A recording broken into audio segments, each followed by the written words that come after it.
मित्रों प्रणाम। मैं बीवी चौहान। हमारी यूट्यूब चैनल NDS बाय बीवी चौहान में आप सभी का स्वागत है। बहुत सारे वीडियो 32 सालों में हमने बनाए हैं, लेकिन जो नए नए जुड़ते जाते हैं उनको तो पता नहीं है, और हमारी पुरानी यूट्यूब चैनल तो रिमूव हो चुकी है। तो नए नए वीडियो बनाना पड़ता है तो बनाते हैं। तो अब लोगों की डिमांड से बनाते हैं। एक डिमांड ऐसी है कि जब न्यू डाइट सिस्टम शुरू करते हैं तब किसी किसी को कमजोरी लगती है, किसी किसी को एसिडिटी की समस्या आ जाती है, किसी किसी को सर दर्द होता है, किसी किसी को गैस्ट्रिक प्रॉब्लम होते हैं, गैस बनता है, किसी किसी को नींद की समस्या आती है। ऐसी बहुत सारी समस्याएं हर किसी को नहीं होती, किसी किसी को होती भी है। और जिसने कभी पास्ट में फास्ट नहीं किया, उपवास नहीं किए, निर्जल उपवास, एयर फास्टिंग, और जब एयर फास्टिंग करते हैं तो उसी वक्त भी ऐसी कोई ना कोई समस्या वो महसूस करते हैं।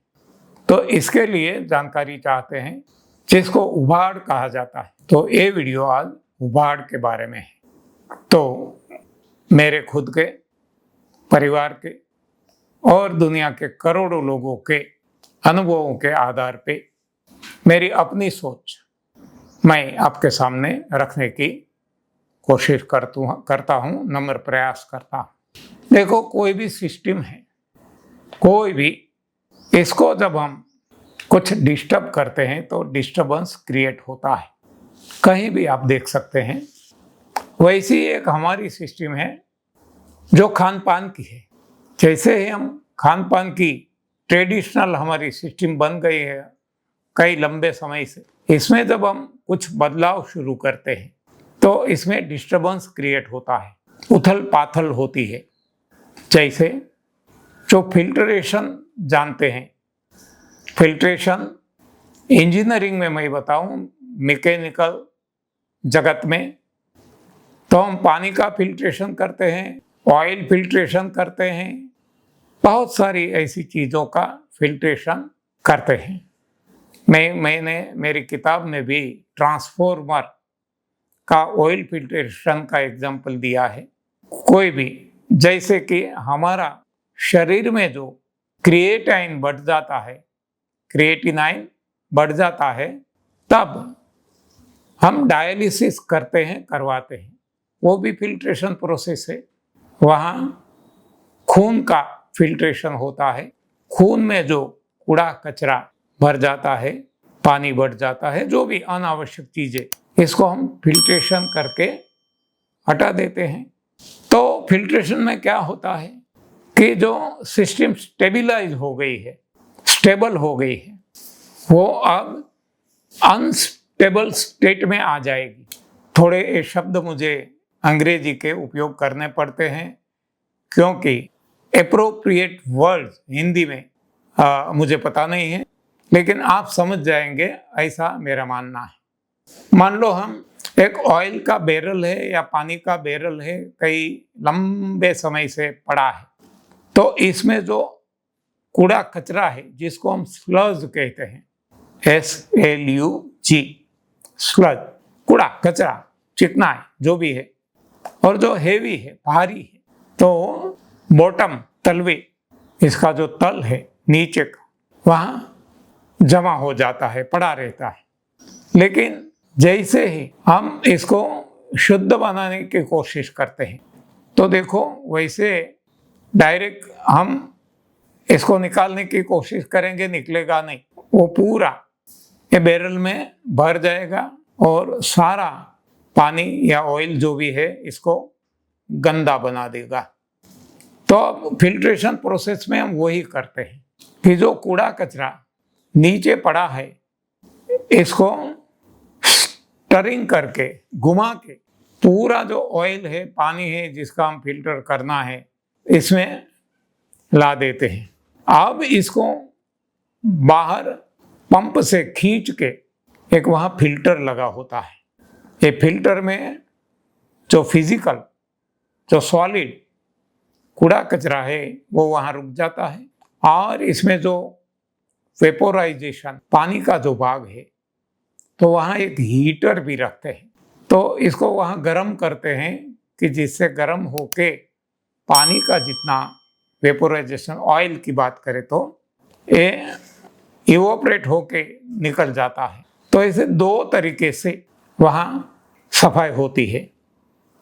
एक फिजिकल सॉलिड कूड़ा कचरा वो फिल्टर पैड में रुक जाता है, और फिल्टर पैड हम बदलते रहते हैं, साफ करते रहते हैं, और दूसरा हीटर में पास करके इवोपराइज करके इसको फिर से अंदर डालते हैं। तो ऐसी एक साइकिल तो थोड़ा कुछ शुद्ध होता है, फिर से दूसरी साइकिल चलती है, थोड़ा और शुद्ध होता है। ऐसा करते करते करते 100 साइकिल 150 साइकिल जितना आवश्यक हो देखते रहते हैं कि अभी भी कितना कूड़ा कचरा है। तो तब तक ये पूरा शुद्ध ना हो जाए तब तक हम इसको घुमाते ही रहते हैं। तो ऐसी ही प्रोसेस हमारा शरीर करता है। जब हम शरीर में कुछ डालते नहीं हैं, जो भीतर पड़ा हुआ है, अशुद्धियां जितनी पड़ी हुई है, इसको शरीर साइकिल में ला देता है।